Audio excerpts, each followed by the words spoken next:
hari ini kita akan bersama-sama dan ke depan sampai dalam masa Paskah, kita akan terus merenungkan kebenaran ini. Kita akan merenungkan firman Tuhan. Firman Tuhan akan kita renungkan di dalam Injil Matius pasal yang ke-16 ayat yang ke-21 sampai dengan ayat yang ke-24. Sebenarnya perenungan kita sampai dengan dalam ayat yang ke-28 tapi saya akan membacanya sampai hanya di ayat yang ke-24. Matius pasal yang ke-16 ayat 21 sampai dengan ayat yang ke-24. Saya akan membacakannya ini dalam TB2. Sebagai informasi bagi kita bersama, kalau ada Bapak Ibu yang mau punya Alkitab TB2 dan punya logo Gereja Kibait, bisa juga menyampaikannya kepada kami. Itu sekedar promosi bagi kita, sehingga ke depan kita juga semua punya Alkitab TB2 dan juga punya Alkitab yang logonya ada, bungkusnya ada logo Gereja Kibait. Saya bukan promosi, tapi ini adalah penyampaian dari atas, dari sinode, bahwa bisa jemaat Tuhan memesannya, dan kami akan menyampaikan kepada sinode untuk dibuatkan kalau ada di antara jemaat Tuhan yang mau membeli. Baik, saya akan membaca bagian firman Tuhan ini. Sejak itu Yesus mulai menyatakan kepada murid-muridnya bahwa ia harus pergi ke Yerusalem dan menanggung banyak penderitaan dari pihak tua-tua, imam-imam kepala dan ahli-ahli Taurat, lalu dibunuh dan dibangkitkan pada hari ketiga. Petrus menarik Yesus ke samping dan mulai menegur dia. Tuhan, kiranya Allah menjauhkan hal itu. Hal itu sekali-kali tidak akan menimpa engkau. Yesus berpaling dan berkata kepada Petrus, "Enyala iblis, engkau suatu batu sandungan bagiku. Sebab engkau bukan memikirkan apa yang dipikirkan Allah, melainkan apa yang dipikirkan manusia." Lalu Yesus berkata kepada murid-muridnya, "Jika seorang mau menjadi pengikutku, ia harus menyangkal dirinya, memikul salibnya, dan mengikut aku." Sedemikian jauh bagian firman Tuhan untuk bersama-sama kita merenungkan pada hari ini.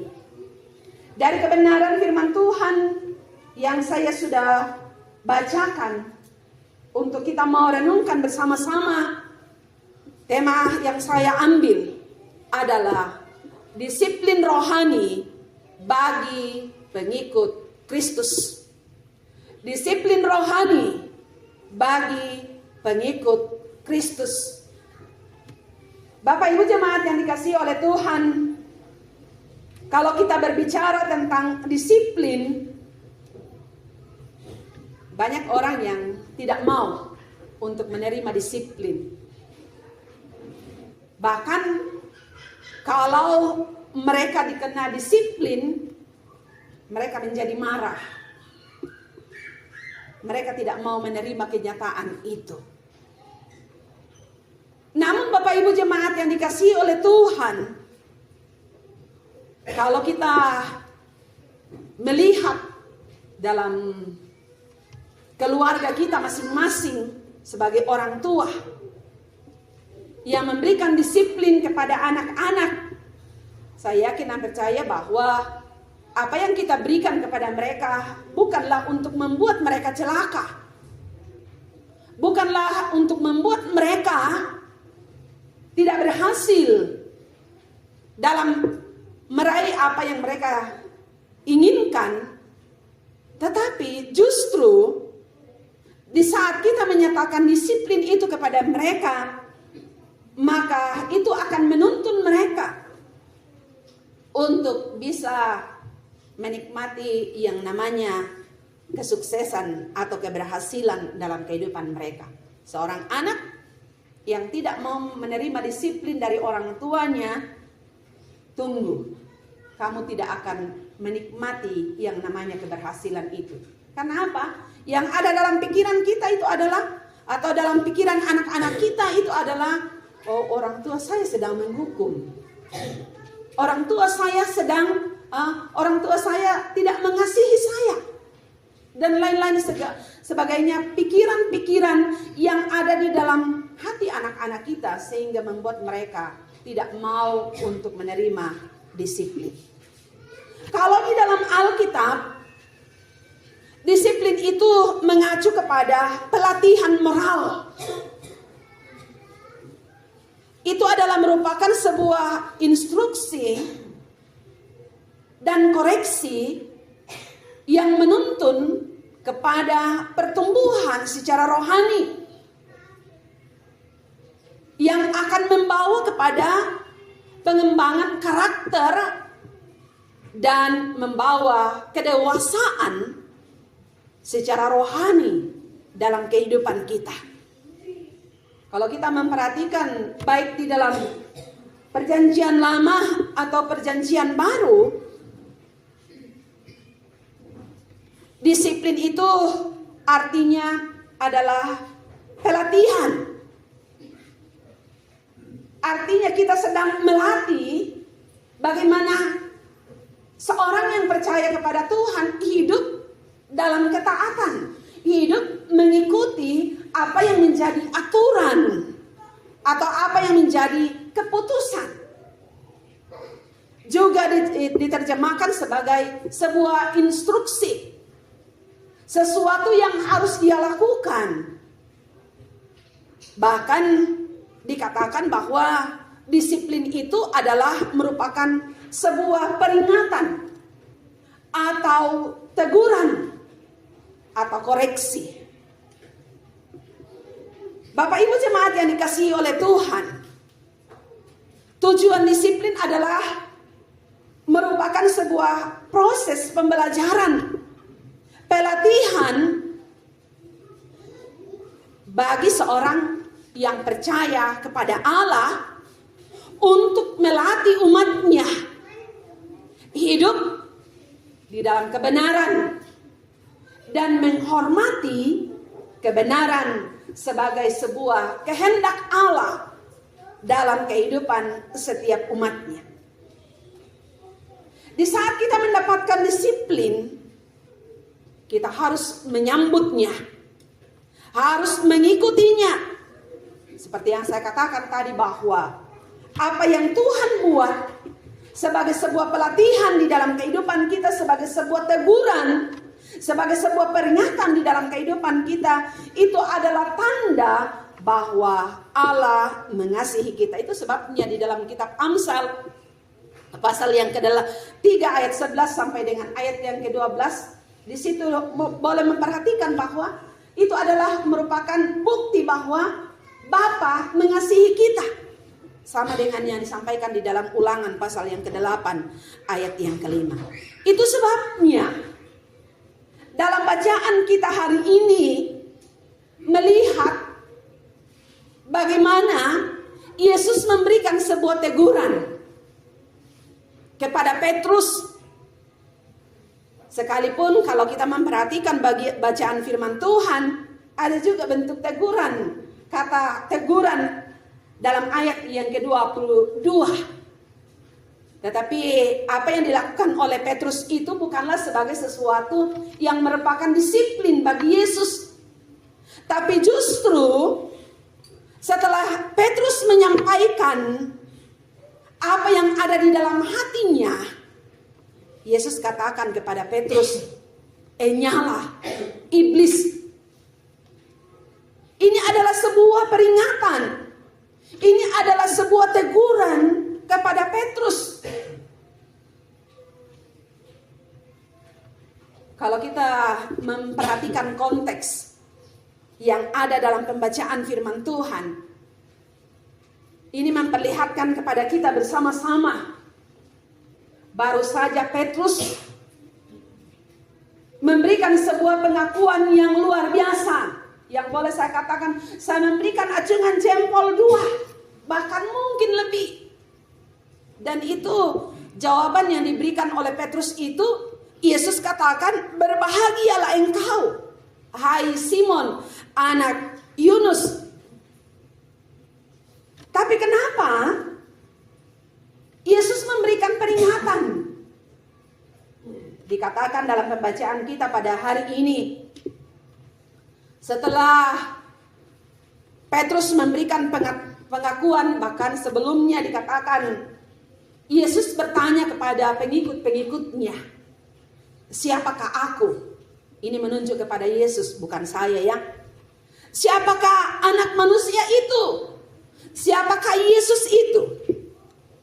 Dari sekian pengikut-pengikutnya, dari murid-murid yang telah bersama-sama dengan Yesus, ada yang katakan Yohanes Pembaptis, ada yang katakan Elia, ada yang katakan Yeremia, ada juga jawaban yang lain yang menunjukkan bahwa dia adalah nabi. Lalu Yesus katakan, Petrus, siapa aku? Petrus langsung memberikan jawaban, engkau adalah Mesias, anak Allah yang hidup. Ini adalah sebuah pengakuan yang disampaikan oleh Petrus, yang sedang ditunggu-tunggu oleh Yesus. Apa jawaban daripada pengikutnya? Sekali lagi ada yang katakan dia adalah Yohanes Pembaptis, dia adalah Elia, dia adalah Yeremia dan nabi-nabi yang lain. Yesus menunjuk kepada Petrus, hai Petrus, siapa aku ini? Dia katakan engkau adalah Mesias. Mesias itu adalah yang diurapi, yang diutus oleh Allah. Engkau adalah Mesias, anak Allah yang hidup. Sebuah pengakuan yang benar-benar menyatakan sebuah kebenaran kepada kelompok pengikut Kristus yang ada pada waktu itu. Dan Yesus katakan, berbahagialah engkau Simon anak Yunus, sebab bukan manusia yang menyatakan itu kepadamu, melainkan Bapakku yang di surga. Setelah pengakuan yang disampaikan oleh Petrus, nyata kepada dunia bahwa Yesus adalah Mesias. Yesus adalah anak Allah yang hidup. Dan mulailah pada waktu itu dikatakan pertama kali Yesus memberitahukan tentang penderitaan yang akan dia alami. Dan dalam ayat yang ke-21 sangat jelas, sejak itu Yesus mulai menyatakan kepada murid-muridnya bahwa ia harus pergi ke Yerusalem dan menanggung banyak penderitaan dari pihak tua-tua, imam-imam kepala dan ahli-ahli Taurat, lalu dibunuh dan dibangkitkan pada hari yang ketiga. Dari apa yang disampaikan oleh Petrus membuat Yesus mulai menyampaikan secara terbuka apa yang akan dia alami, apa yang akan dilalui. Dan bagi Petrus yang mendengar dan menerima jawaban atau pernyataan daripada Yesus, membuat Petrus katakan, itu tidak akan mungkin. Itu tidak akan mungkin. Bahkan dia katakan, Tuhan kiranya Allah menjauhkan hal itu. Hal itu sekali-kali tidak akan menimpa engkau. Bapak Ibu jemaat yang dikasihi oleh Tuhan, Petrus sekali lagi, Petrus baru saja memberikan pengakuan siapakah Yesus itu. Tapi setelah itu Yesus katakan, aku akan pergi ke Yerusalem dan akan menanggung banyak penderitaan. Hal itu tidak diterima oleh Petrus. Tapi Yesus tahu Petrus harus menerima teguran ini. Sehingga dia katakan, nyala iblis. Hal yang sama yang disampaikan oleh Yesus pada waktu di dalam Injil Matius pasal yang keempat. Setelah 40 hari, 40 malam Yesus berpuasa. iblis si penggoda itu datang memberikan tawaran kepada Yesus. Karena iblis tahu Yesus sangat butuh.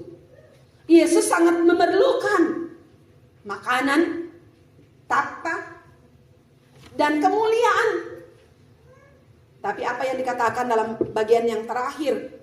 Inyalah iblis, karena engkau harus menyembah hanya kepada Allah saja. Petrus pun ditegur oleh Yesus. Petrus diberikan disiplin, peringatan kepadanya. Mengapa Yesus memberikan peringatan itu kepada Petrus? Kalau sedikit saya mau membawa kita bersama-sama untuk melihat siapakah Petrus ini. Petrus ini adalah seorang yang bersemangat. Dia adalah seorang pemberani. Ya, itu sebabnya pada waktu Yesus mau ditangkap, dia menghadap imam dan dia mengambil pedang dan dia memotong telinga imam besar. Dia adalah seorang pemberani, dia adalah seorang yang bersemangat. Tapi Yesus katakan, enyahlah. Karena bukan apa yang dipikirkan oleh Allah yang sedang dipikirkan oleh Petrus. Petrus hanya melihat penderitaan yang akan dialami oleh Yesus. Tidak mungkin sebagai seorang Mesias yang diutus oleh Allah, sebagai anak Allah yang hidup, bahkan yang menjadi harapan dari umat Israel yang sudah sekian lama dinantikan oleh mereka, akan mengalami hal itu. Tidak akan mungkin.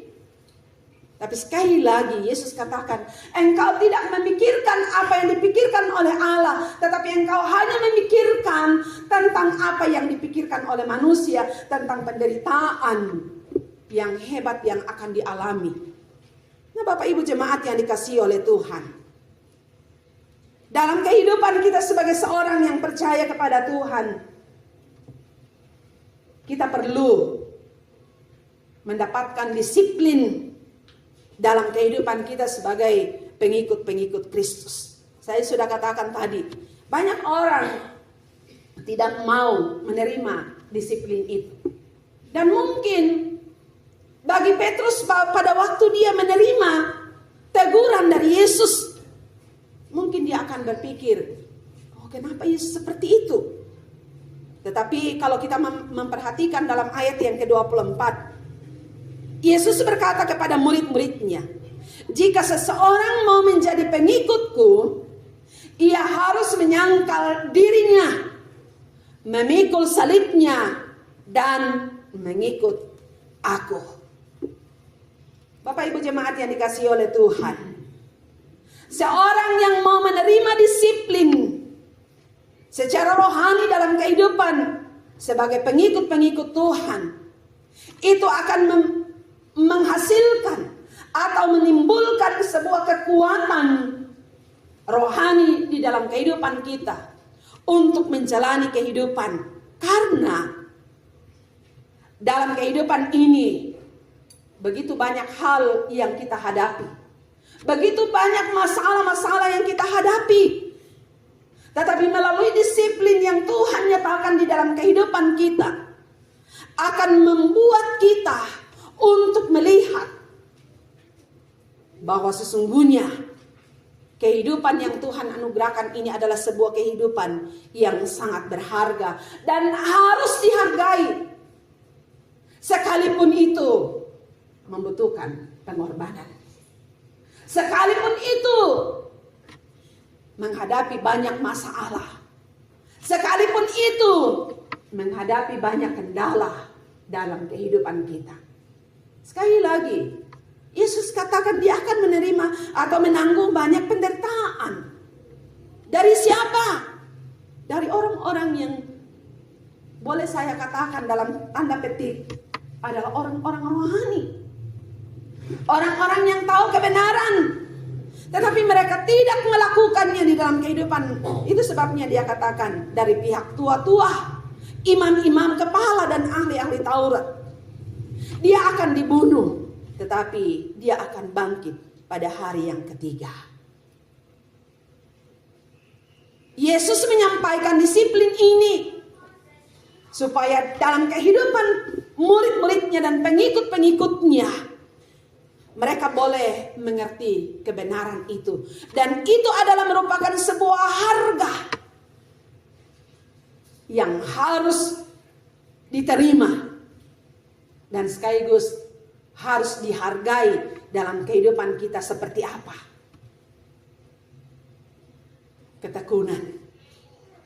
Yesus menyampaikan ini pertama kalinya. Bahkan kalau kita memperhatikan di dalam Injil Matius, 4 kali Yesus menyampaikan tentang penderitaan yang ia akan alami. Dengan tujuan apa? Supaya mereka hidup di dalam ketekunan, hidup dalam kesetiaan, benar-benar melakukan apa yang mereka terima, yang mereka telah dapatkan dari Yesus sebagai guru mereka, sebagai Allah mereka. Dan di saat mereka menghadapinya, mereka bisa bertahan. Mereka bisa bertekun, mereka bisa bertahan menghadapi situasi-situasi yang mungkin sulit, berat.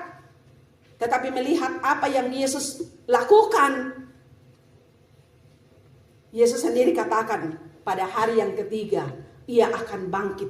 Tandanya bahwa dia akan menikmati kemenangan.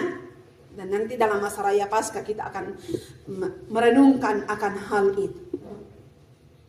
Sekali lagi Bapak Ibu jemaat yang dikasihi oleh Tuhan, dari disiplin yang diperlihatkan oleh Yesus, teguran yang diberikan oleh Yesus kepada Petrus pada waktu itu, membuat orang-orang yang ada di situ untuk melihat bagaimana mereka bisa bertekun dalam iman. Suatu pujian yang luar biasa disampaikan oleh hamba Tuhan, oleh kedua hamba Tuhan. Untuk melangkah menjalani kehidupan sekalipun banyak masalah, tetapi harus bertekun di dalam iman. Tidak boleh goyah. Dan firman Tuhan katakan, orang yang bertahan sampai akhir, kepadanya lah akan diberikan mahkota kehidupan. Ketekunan dibutuhkan. Itu sebabnya Allah mengizinkan disiplin itu. Apa yang terjadi dalam kehidupan Petrus? Kalau kita melihat lebih jauh, Yesus menyampaikan apa yang dia alami. Dia katakan, oh tidak mungkin. Dan biarlah itu jauh daripadamu. Pemberitaan yang ketiga tentang apa yang akan dialami oleh Yesus. Dia masih mengulang akan hal itu. Tapi Yesus katakan, sebelum ayam berkokok 3 kali, sebelum ayam berkokok, engkau sudah 3 kali menyangkal aku. Dan benar terjadi. Tapi apa yang terjadi dalam kehidupan Petrus? Sekalipun dalam perjalanan kehidupannya, boleh saya katakan dia mengalami kehidupan secara rohani pasang surut. Muncul tenggelam. Tapi pada akhirnya, kalau kita memperhatikan di dalam Injil Yohanes pasal 21, Yesus memulihkan dia, mengubah hidupnya, dan menuntut dari Petrus, apakah engkau mengasihi aku? Kalau kita memperhatikan di dalam Kisah Para Rasul, bagaimana Petrus melakukan pelayanan yang luar biasa. Melalui pelayanan setelah dia dipulihkan, dia melakukan banyak hal, membawa banyak orang percaya kepada Kristus. Bahkan dalam akhir hidupnya dikatakan dia mengalami penderitaan. Salib yang dialami oleh Yesus seperti salib yang kita lihat. Kepala di atas, kaki di bawah. Tapi Petrus tidak. Setelah hidupnya dipulihkan dan dia melayani Tuhan dalam kesempatan yang Tuhan berikan, dikatakan bahwa kakinya di atas, kepalanya di bawah. Ini adalah sebuah pengorbanan yang dialami oleh Petrus. Bagaimana dengan kehidupan kita sebagai seorang yang percaya kepada Tuhan? Di saat Tuhan mendisiplin kehidupan kita, di saat itu Tuhan mau menuntut, ada harga yang harus kita bayar, ialah hidup di dalam ketekunan. Dan yang kedua adalah hidup memiliki dedikasi.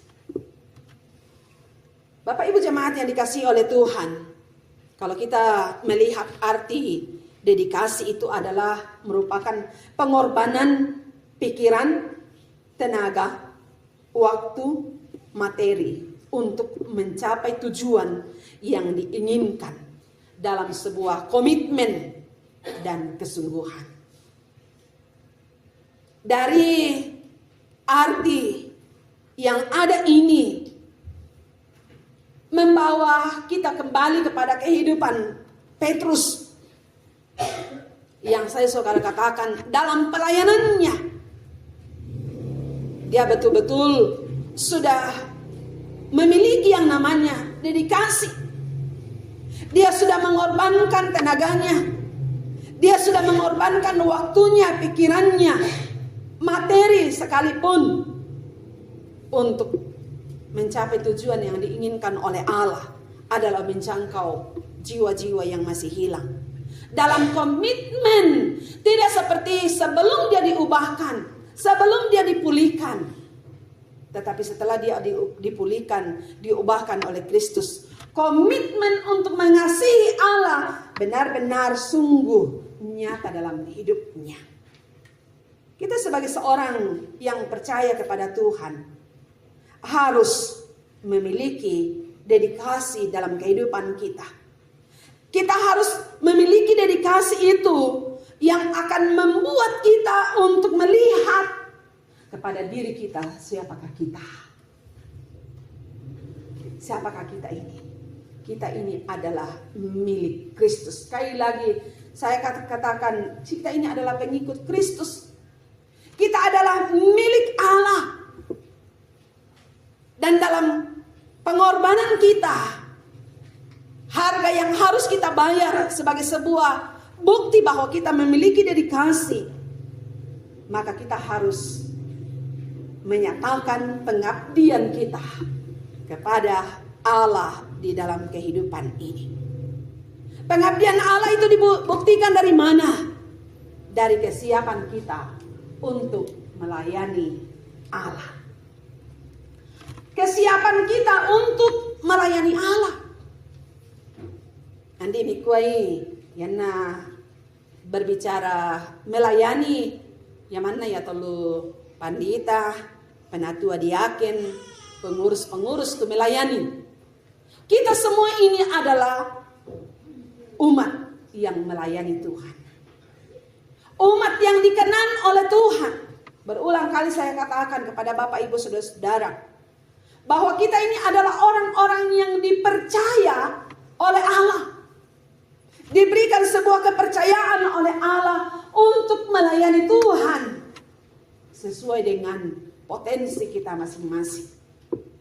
Potensi kita sebagai seorang yang percaya kepada Tuhan itu bermacam-macam, tidak sama semua.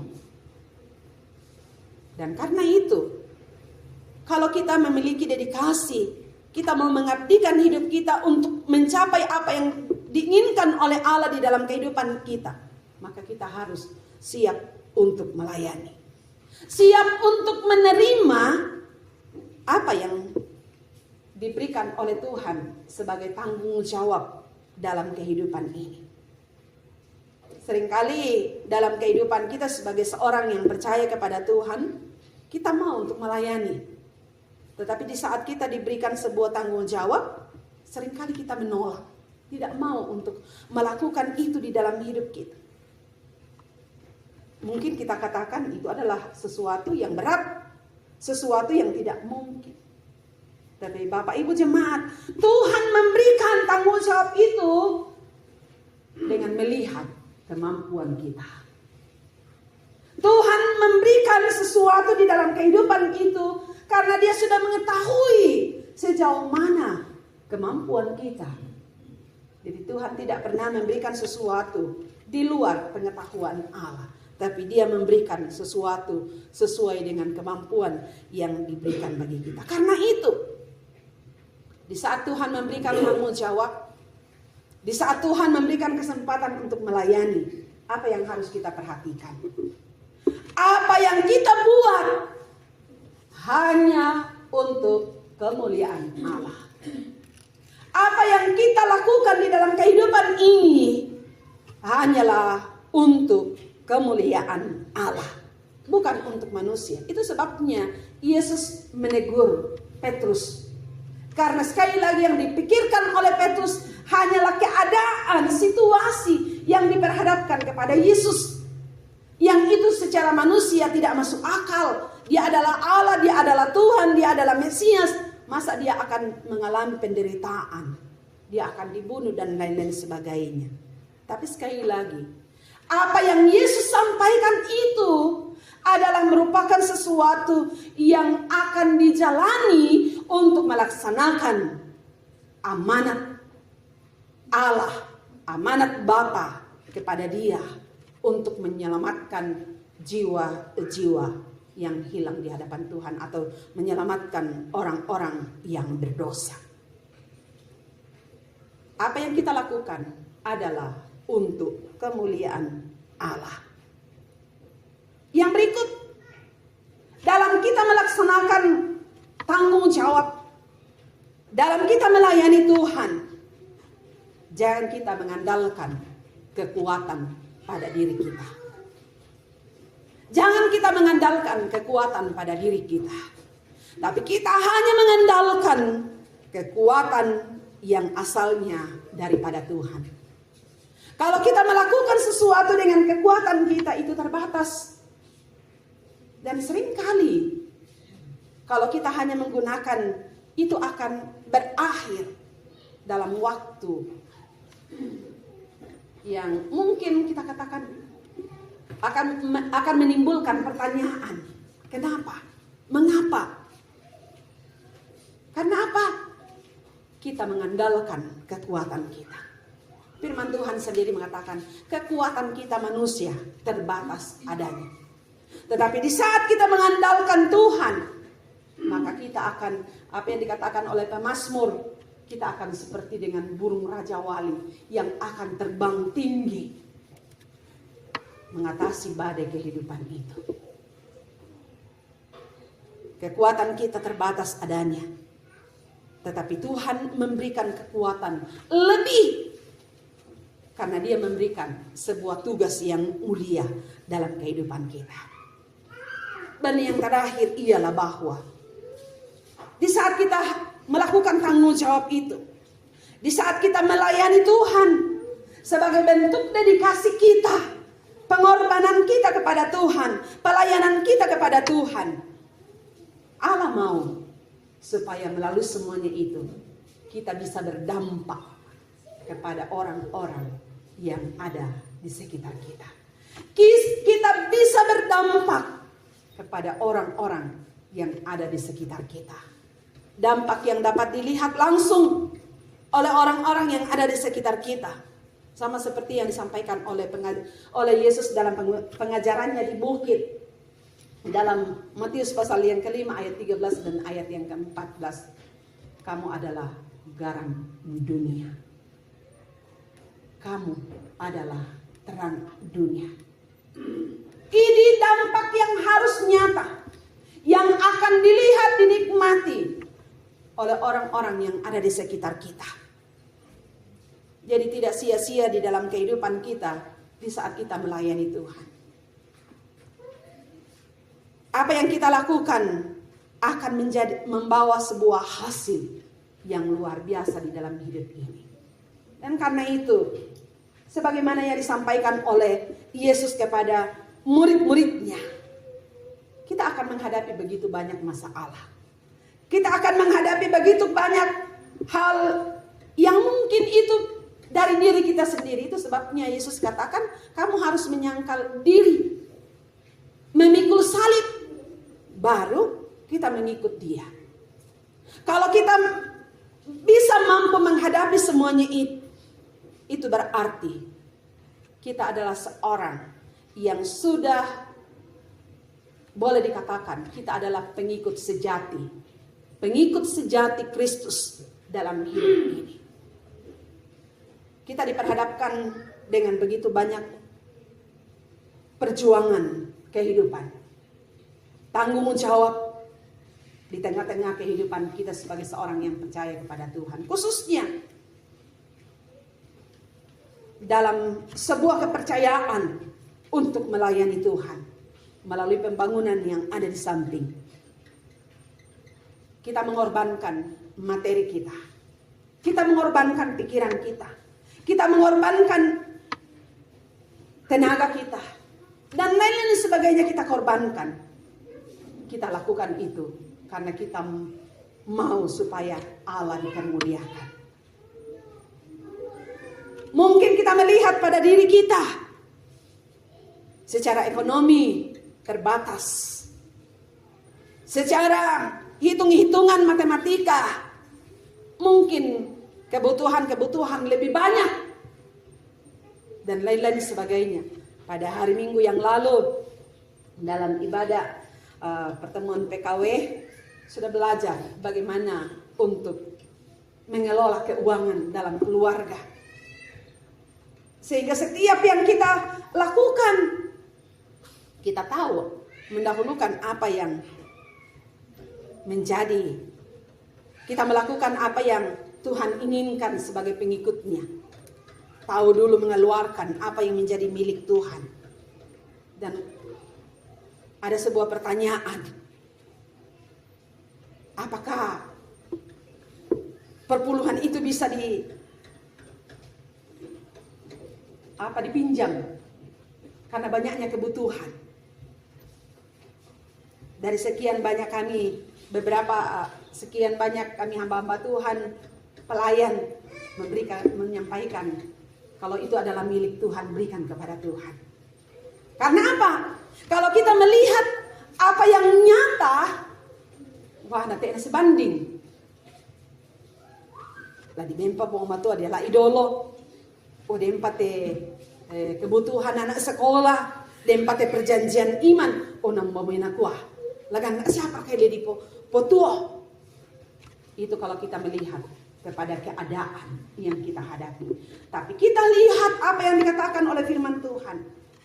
Tuhan akan membalasnya. Ujilah aku, maka kamu akan melihat bagaimana Allah membuka tingkap-tingkap langit untuk memberkati. Karena itu, mari di dalam kehidupan kita, sekali lagi jangan kita melihat kepada apa yang dilihat oleh mata kepala kita. Tantangan yang dihadapi di dalam kehidupan kita tidak akan membuat iman kita surut. Tetapi mari kita bersemangat untuk melayani Tuhan. Karena apa yang kita lakukan hanya untuk Tuhan. Kita mengandalkan kekuatan daripada Tuhan. Dan kita mau untuk berdampak kepada orang-orang yang ada di sekitar kita. Saya mengakhiri perenungan kita pada saat ini dalam membaca pertama Korintus pasal yang ke-15 ayat yang ke-28. Apa yang dikatakan oleh firman Tuhan. Pertama Korintus pasal yang ke-15 ayat yang ke-58. Ini sudah ada di dalam perjanjian iman kita. Karena itu saudara-saudaraku yang terkasih, berdirilah teguh. Jangan goyah. Dan giatlah selalu dalam pekerjaan Tuhan. Sebab kamu tahu bahwa dalam persekutuan dengan Tuhan, jerih payahmu tidak sia-sia. Pengorbanan, sekalipun itu melalui disiplin dalam kehidupan kita. Tetapi apa yang kita lakukan, semua itu tidak sia-sia. Semua Tuhan lihat dan semua tercatat dalam buku kehidupan. Di saat Tuhan datang, Dia akan memberikan dan membuka buku kehidupan itu. Apa yang kita sudah buat. Amin.